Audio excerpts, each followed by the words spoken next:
President Donald Trump has seized on the government shutdown as an opportunity to reshape the federal workforce and punish detractors by threatening mass firings of workers and suggesting irreversible cuts to programs important to Democrats, rather than simply furlough employees, as is usually done during any lapse of funds.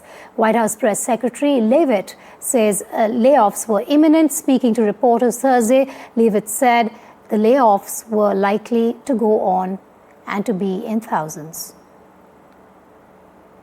Can you give us an estimate on the amount of federal workers that the Trump administration wants to fire during the government shutdown? Are we talking hundreds? Are we talking thousands? Look, it's likely going to be in the thousands. It's a very good question, and that's something that the Office of Management and Budget and the entire team at the White House here, again, is unfortunately having to work on today. These discussions and these conversations, these meetings would not be happening if the Democrats had voted to keep the government open.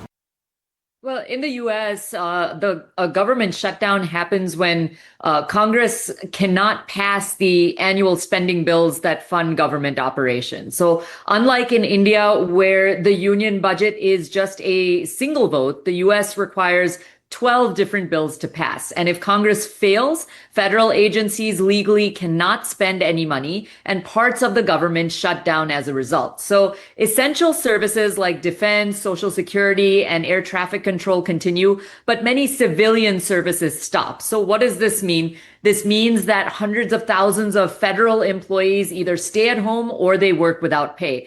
The last major shutdown occurred in 2018, 2019, and it lasted 35 days, and it cost the U.S. economy billions of dollars. So it is significant.